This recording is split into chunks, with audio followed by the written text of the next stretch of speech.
Thanks, Doug. I'm trying, as it says on the screen, this is an experiment.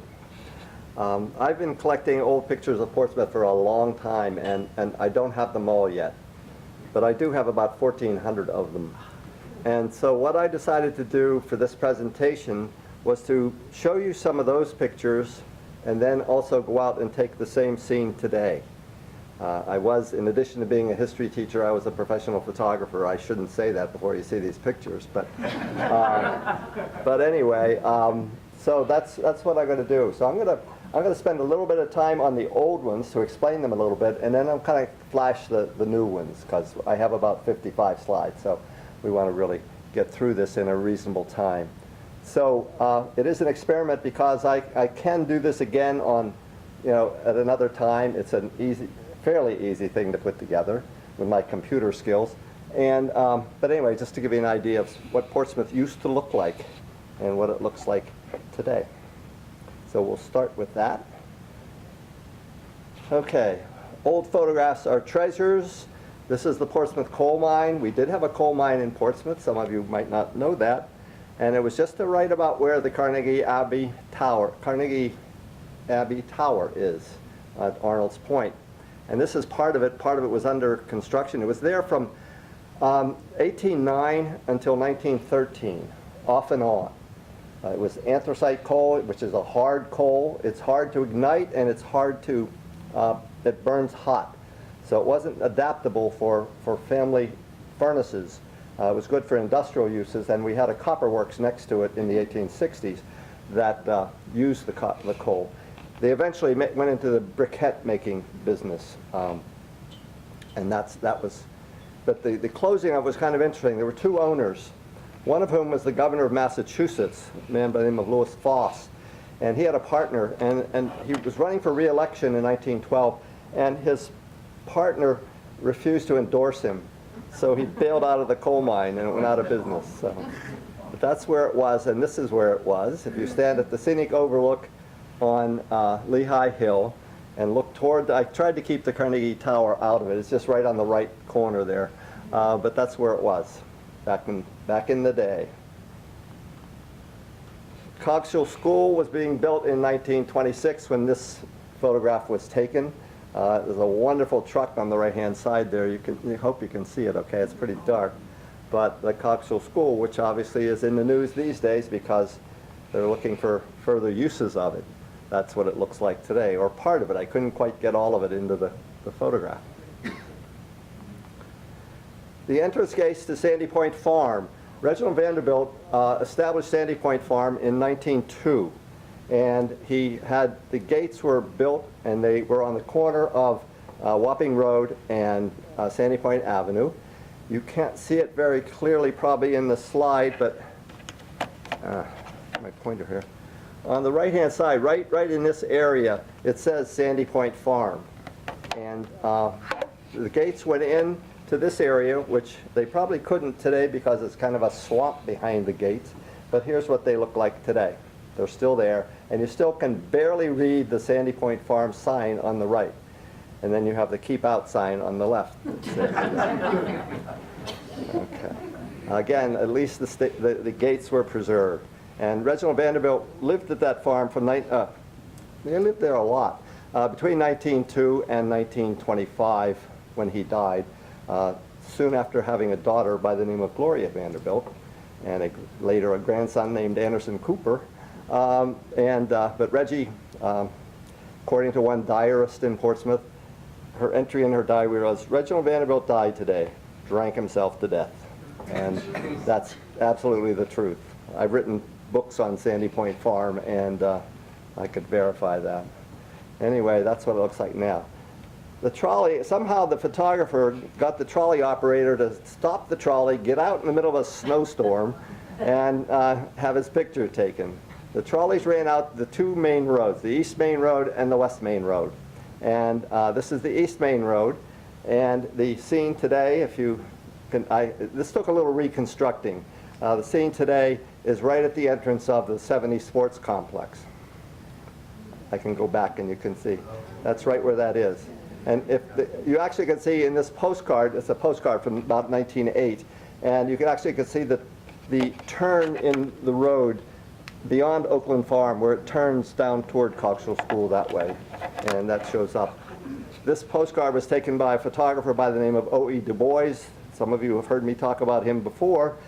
He was a Fall River itinerant photographer who went all over the Sakonnet area and took photographs between roughly 1908 and 1913.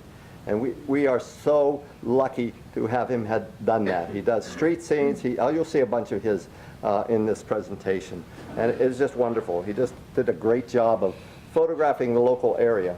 I did a book on him in 1983 when I had 60 of his postcards. I said, how could there be many more? I have 640 now. So he really was very prolific in his work. On the right in this picture is Oakland Farm, which was owned by Alfred Gwynn Vanderbilt, who established that in 1904. And he, unfortunately, going to a coaching exhibit in England, happened to sail on the Lusitania in 1914. And the ship was torpedoed off Ireland, and he could not swim, but according to a deposition that I found in his records, he took off his life jacket and gave it to a woman, and he died, and his body was never recovered. And he left a fortune. You can do this, or actually you can do that on the computer. He left a fortune of about $30 million, which is probably a fortune of about $600 million today. He was a very wealthy man, much better off than his brother, Reggie, who had Sandy Point.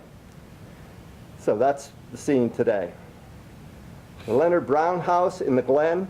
Leonard Brown was a farmer in the 1860s, and Leonard Brown's farm was virtually all the 70 sports complex, and all the way down into the polo field, that far down. The house was right there on the road where you make the sharp turn. It's still there, and we are very fortunate in the fact that it has been restored and is used as a town base for the recreation program. This photograph was taken in 1920. A fellow from Portsmouth gave me this photograph and about 10 other ones. They're really tiny photographs, but they show his family.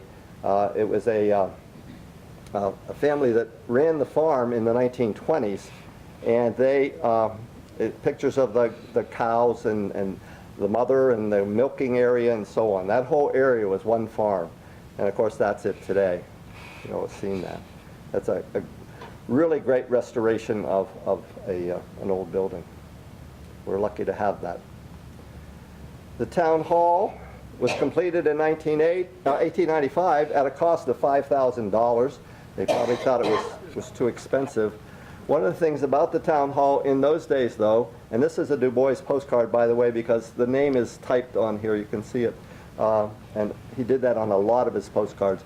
But in any case, what you see over here is the vault, which is now the vault in the town clerk's office. It was a separate building. If they wanted something out of the vault, they had to go outside and go into it. Eventually, they incorporated it into the building itself.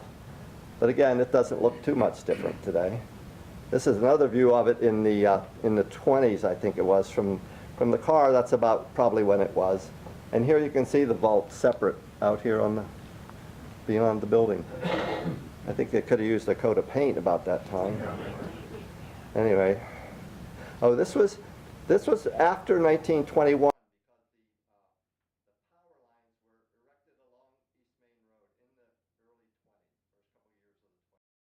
And there, of course, you see a telephone pole in the middle. And that's what it looks like today. I apologize for the sunstroke, but the sun was in the wrong place. Anyway, Quaker Hill School was built in 1914. We had a lot of, we called them one-room schoolhouses. They weren't all one-room schoolhouses. There's only one left, and it's been converted into a house. It's on Brayman's Lane, and but it is a house. But the others have all vanished at one time or another. I can say the Historical Society was given one in 1939 over on the other end of Union Street, but it was in pretty bad shape and it eventually disintegrated. And another one, they were used. One was used by the Public Works Department. Was on Schoolhouse Lane aptly named. And it was just torn down maybe about 10, 15 years ago. But you can see there are different entrances, and believe it or not, in 1914 they had separate entrances for boys and girls, and separate cloakrooms, and I don't know, I guess they probably had separate places to work outside. And outhouses. Outhouses, there you go. And of course this is it today. The structure has been maintained, which is kind of neat, and the school department just put a lot of money into new windows and everything there, so I guess we're going to keep that one for a while. This is one of my favorites. This is taken just about in front of the fire station, looking down the hill. And these houses are still there. And see the lines over here? That's the trolley lines. Because the trolley, the Newport and Fall River Street Railway Company, came down this bank. You know, as you go down that hill, there's a wide bank there that's open space. And that's where the trolley ran. And it ran from, essentially it ran from Newport. There were two lines that came out of Newport. One went to west, one went to East Main Road. The one East Main Road came out along the East Main Road to Park Avenue, down Park Avenue, and across the Stone Bridge to Tiverton. And then you could transfer. The trolley era was 1898 until 1925. In 1925, the trolleys went out of business because the owner of the trolley line, William Vanderbilt, decided that buses were more economical and buses could go, elsewhere. They didn't have to stay on a track. And so with buses and what were called jitneys, which were small buses, and cars, which were becoming much more obvious, they had to close down the trolley line. And they had the last run of the trolleys and things like that. I've done a lot of research on the trolleys, and I think that might be my next lecture, by the way. But you could take a trolley from the Fifth Ward in Newport, and you have to make a few transfers, but you could eventually get to Nashua, New Hampshire. Okay, it took 4.5 hours, according to the guide that I have. And on the island here, it was 5 cents a town. And look at that. Can you imagine somebody actually, I don't know if they're walking or riding up the hill there. God. And of course, here's the scene today when I almost put my life at risk trying to take this picture. I actually had to walk across the street from the fire station. That was really kind of hairy. But what I did on these pictures, most of the modern pictures, I went out on a Sunday morning when it wasn't really too busy. Try to get away from the construction crews and things like that. Okay, this is a sad story, very sad story. John F. Chase was a state rep. He also was a farmer, and he had a farm at the foot of Quaker Hill. And this was his house, and this is him, right here. That house is somewhat disintegrated, as you probably all know, and this is what it looks like now. Very sad. What happened it must be about 20 years ago now, a fellow came along and bought this house and the land behind it and was going to make a shopping center there. And for whatever, he fixed up this house, not to livable conditions, but pretty close. And then whether he ran out of money or the idea didn't catch on or whatever, he also moved a house, Dr. Green's house, which is a house to the right of this, and moved that out into the middle of the field someplace, where it was vandalized and burned down eventually. And so that whole effort collapsed, and so we never got our shopping center there. And that would have preserved this house.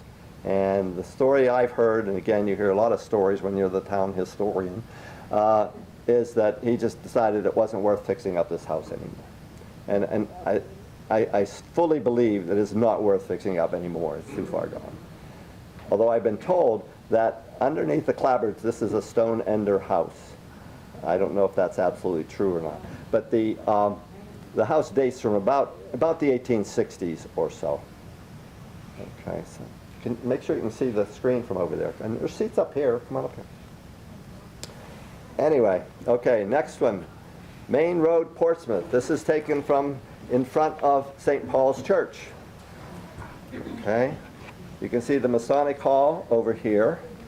You can see Vesper Lane, which comes up the hill here. You can't quite see it, but there's a Chase and Chase store right about in here, which was next to the Methodist church, which has been torn down. It's moved. I'm not sure exactly where it is. Anyway, and then the Methodist church here. So it's right across the street from the library. And that photograph was probably taken somewhere around 1908, 1909. And here's the scene today, with our brand new road going through there. Again, you still see what was the Masonic Hall here. And I guess the library has expanded so much it's in the picture now. And the Methodist church there.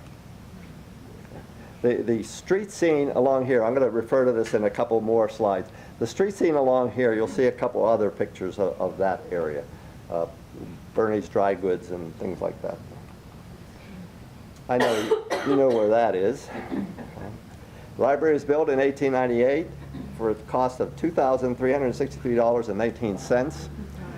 The land for the library was given by a man by the name of John Borden, who was on the library board for about 35 years. He died about 1933. And I've done some research on him, and his will was 38 pages long. He was a very well-to-do man. His house was across the street, a little further north of here on the right-hand side. That big white house is there. That was his house that John Borden now owns, a descendant of his. And there's the library now, and I thought I'd take it before the leaves all fell. They did preserve the arch and so on in the front, and which is great. George A. Wyatt's Variety Store. This was taken about 1910. This is a postcard. Why they made a postcard out of this, I'm not sure, but anyway, the Variety Store, and it says on the sign, you can't read it, but over the doorway, it says bleach 5 cents. Okay. That building still stands, and if you look at that building, that's a false front. You know, it's like a western town or something. You got the roof behind. You can see that, and this isn't exactly the same angle, but this is the store right here, right next to what was Bernie's Dry Goods, and then was the real estate agency. Still there. Took away the false front though. Okay. Another sad story, I'm afraid. It was a tinsmith's house. It was called for a long time the 1750 house. Carrolls Inno had it for a long time and ran an antique and gift shop there. And it's right on the corner of Dexter Street. You actually can read the Dexter Street sign right here. It was run as a tinsmith shop back in the early 20th century. And unfortunately, you can't see it very well there, but it's really hard to see because it's really taken a beating. It isn't Carlos Flores, by the way. That's up the street. But it's I'm not sure what it's used for now. I guess it's a house. Just a house. But it's needs work. This is really an unusual one. Fort Butts is up above the high school. And Fort Butts was a Revolutionary War fort that was built by the British in defending the Quinnic Island once the British occupied the island, and they came here in 1776 and stayed here until 1779. And the British built this fort as the high prominent point that it is, and they have you can see the fort in the photograph, and the British eventually, when the Americans came on the island from Tiverton, the British evacuated this fort and moved further south. They moved down in the area of the valley behind Shaw's Market. Okay, how about that?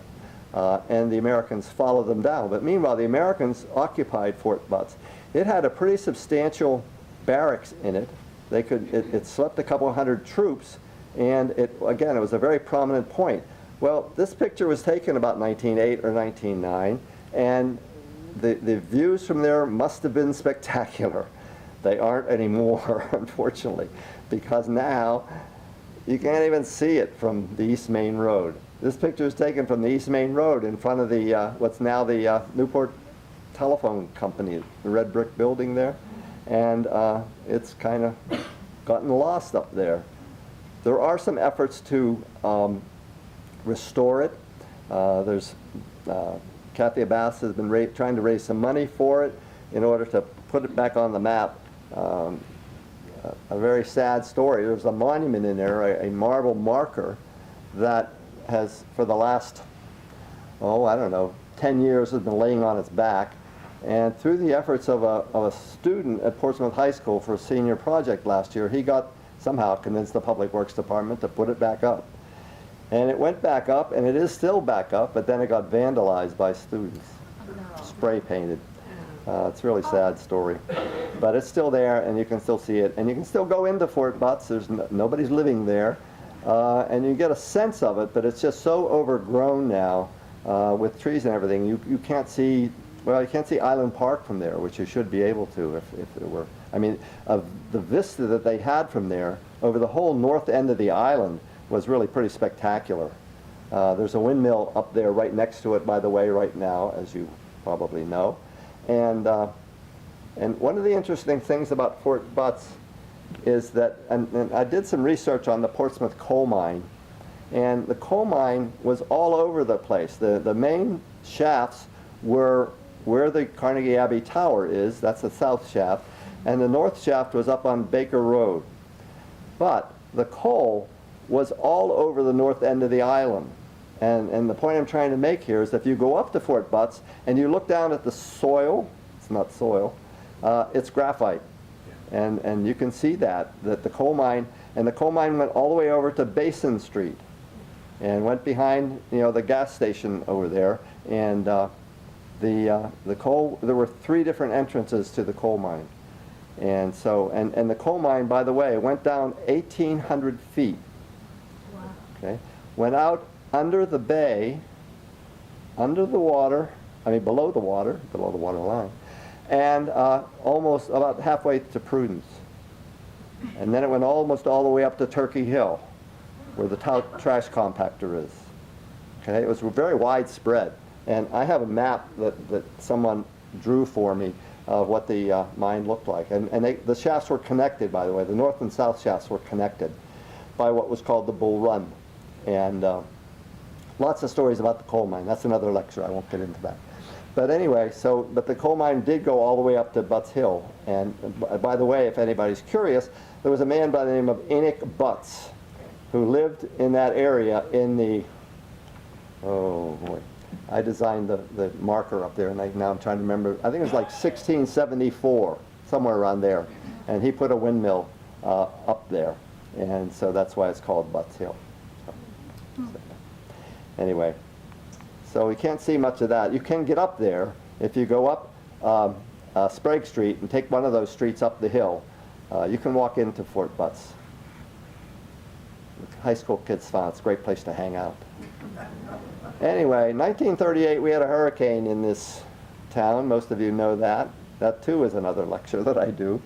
And the 38 hurricane was a disaster for this area. Island Park in particular got really blasted. I've talked to some people who were there and saw it, and what happened was that a 12-foot wall of water came up the Sakonnet River, also Narragansett Bay, by the way, and when it got to Island Park, where there was still a functioning amusement park there, right there where the 501 restaurant is, right in that area. And a 12-foot wall of water hit that uninhibited, and some of the houses on Park Avenue ended up over on the Montauk Golf Course. Mm-hmm. Okay, 18 people died in Island Park during that 38 hurricane. One family was in Common Fence Point, was concerned because the water was rising, so they got up on the roof of their house to save themselves. Well, the roof broke off of the house and floated out into Narragansett Bay, where they came fairly close to a Navy ship that was riding out the hurricane out there, and the sailors rescued the 3 people that were on it. Quite an adventure. But at the same time, the same storm over in Westerly, people were blown from their houses and held on to whatever they could and ended up in Connecticut someplace. So that was really a tough storm. So this is Park Avenue, and as you can see, the damage that was done there. And the store, this 5 and 10 right here, was recently redone. That's it right there. And this is Bob here? Bob? No, it's not. Okay. Anyway, this is Bob Hamilton's former business. So that was on that location. Stone bridges. We had a lot of bridges in this area. Going back to the first one was in 1795. They built a wooden bridge across there, and then 6 months later they started building another one across there because that one washed out. Then in 1798 they built another one there, all wooden bridges, and none of them could take care of that wicked tide that runs through there. Still does. Okay. So anyway, eventually in the 19th century and early 20th century, they started building stone and metal bridges, steel bridges, and this was one of them. The bridge itself was what's called a double lift roller bridge. It would open up in the middle. There was a man maintaining it in a little cabin up above, and even if a sailboat wanted to go through there, he had to open the bridge. Keep in mind that until 1929, this was the only bridge off the island. The only bridge. We had ferries at other locations. This was the only bridge until the Mount Hope Bridge was built and completed in 1929. Anyway, the stone bridge, and the last modification of it was in 1912. This is the 1908 stone bridge. Now, as you know, the piers are still there, what's left of them. On our side, this is another view of it, by the way. Not much traffic going off the island here. Anyway, and you can see the Stonebridge Inn over here, that some of us remember. And then this is the scene today. The town of Tiverton has restored their side and done a really outstanding job of it. It really looks nice. Not sure, I guess they got grants for it or something. The Portsmouth side, you can't go through the chain link fence on this end, which is too bad because it really, and the thing in Tiverton is going to be mainly a fishing pier, and it's really outstanding for that. Take a look at it sometime and see the difference and see what we can do about getting this side restored too. But that's about all that's left of it. This is taken right from behind 15 Point Road down there. Sprague Street. Most of you know where Sprague Street is, again down in the vicinity of the New England Telephone building there. And this is looking up the hill on Sprague. And you can see a couple of houses on the left that are still there. Marge's house is there, right? Where is she? And going up the hill that way. A dirt road, as you can see. The main roads were paved somewhere around in the early 1920s, except for Union Street. Union Street was paved earlier because Alfred Gwynn Vanderbilt decided he wanted Union Street paved, and he paid for it. So that was right around, that was probably about he died in 1914, so it was probably about 1912 or so. And George Thurston has told me that was called Potter's Way at one point. It was the first cross-island road, though, that was built. Okay, so here's Sprague Street today. You can still see the same house, some of the same houses, going up to the Masonic temple there. Okay. Turnpike Road. It really was a turnpike. You had to pay a toll to go on Turnpike Road from around 1840 to 1880. You had to pay a toll on that end of it. That's why it's called Turnpike. And at this end, this is right where Freeborn Street comes into it over here. And you had these houses over here. Oh, now I can't remember the name of the men, but they're fishermen in Portsmouth. A family owned those houses along there. The one on the right has sadly been torn down. They're really nice early Victorian houses. The rest of them are still there, but it's the medical center there. When they expanded that a couple years ago, they tore one down. Don't tell the state about being a toll road. Right. Pardon? Oh, yeah, I know. I know. Yeah, it really was, there was a turnstile and there was a keeper and you had to pay a toll. Not on Bristol Ferry Road, of course that's, once you get to West Main Road, it's Bristol Ferry Road. But it was a turnpike and owned by a man who lived right around the corner down on East Main Road, right across from where Clements is now.